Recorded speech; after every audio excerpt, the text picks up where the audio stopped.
Hello learners, welcome back to the world of economics.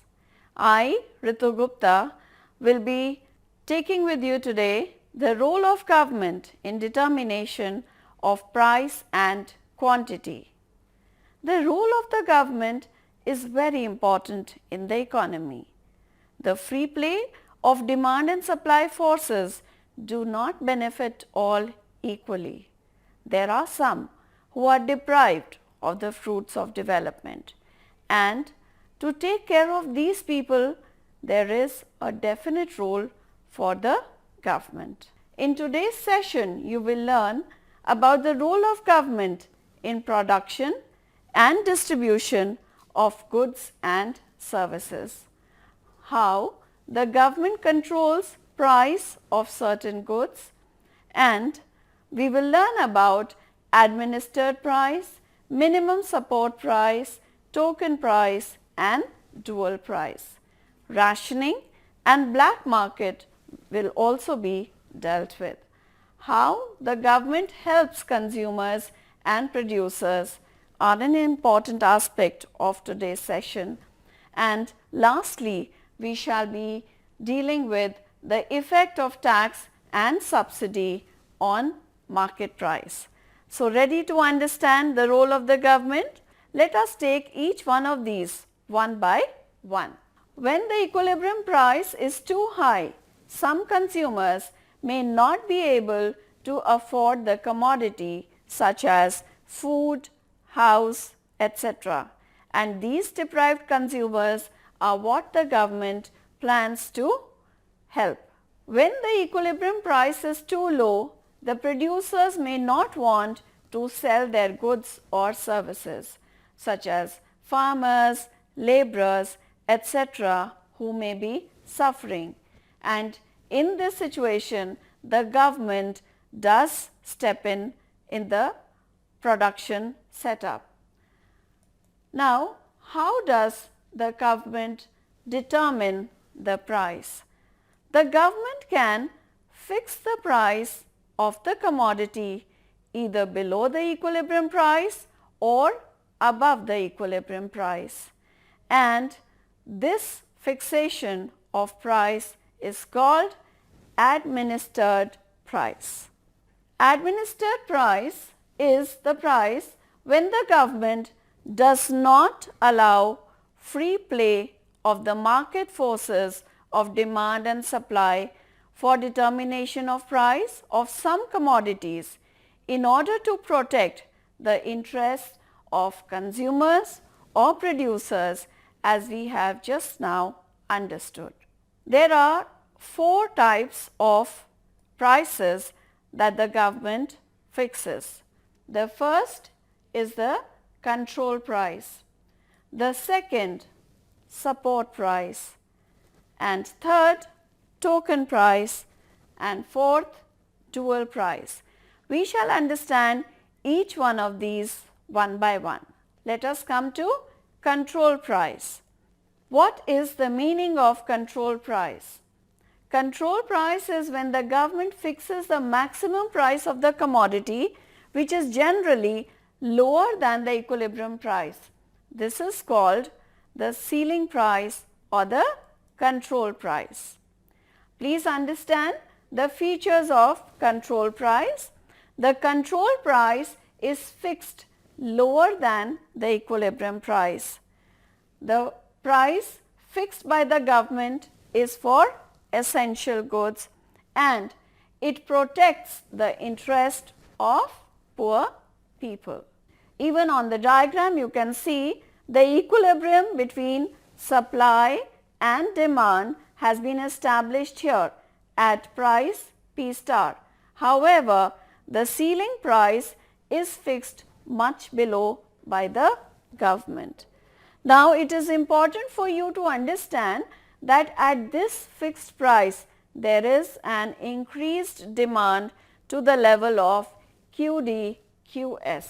Now, if this demand is not taken care of, then there is an automatic free play of forces of demand and supply to bring back the price to the equilibrium level.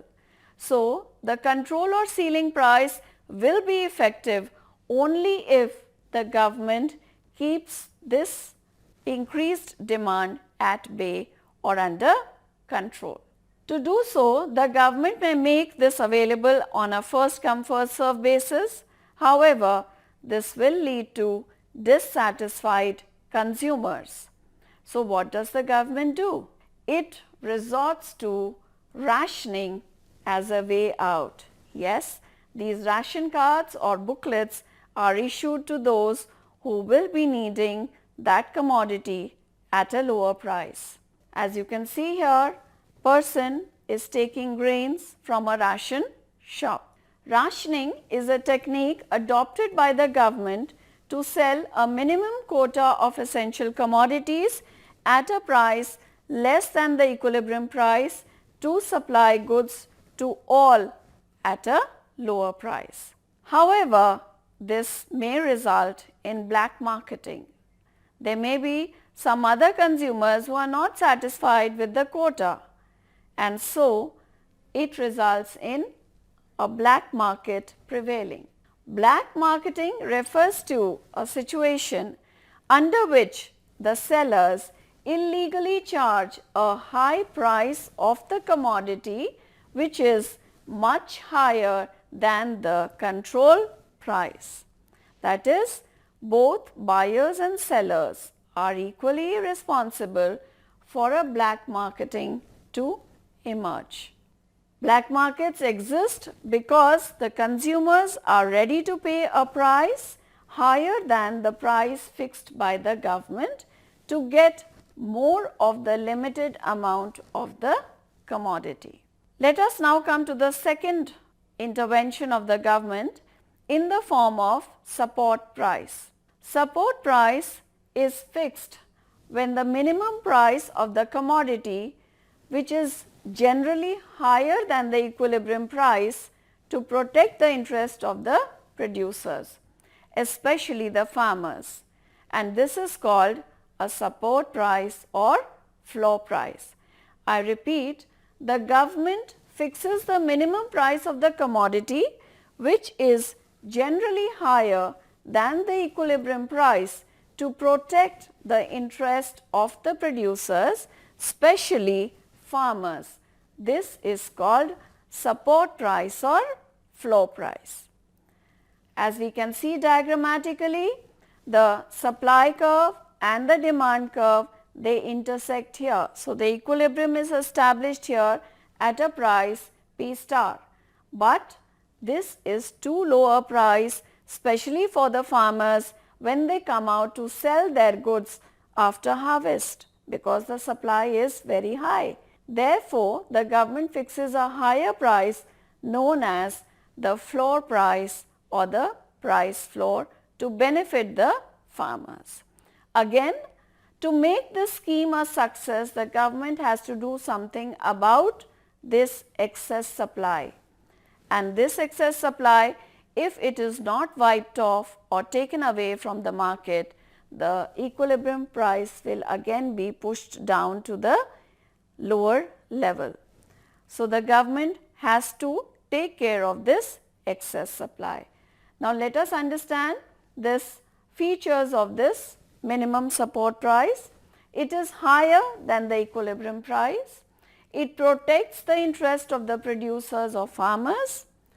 It is fixed by the government for food grains and for labor.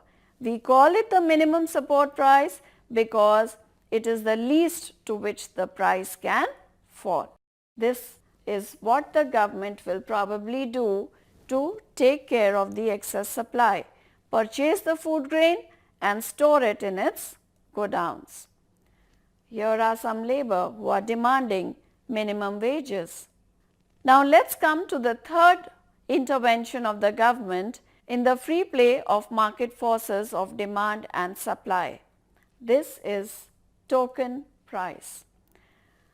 When the essential goods and services are provided to poor people at a price which is much below their per unit cost of production, such a price is called token price. If given free, people may take them for granted. Hence, these are charged a nominal amount to prevent wasteful consumption of such goods and services. Remember any services? Yes, OPD in government hospitals, that is provided at a token price.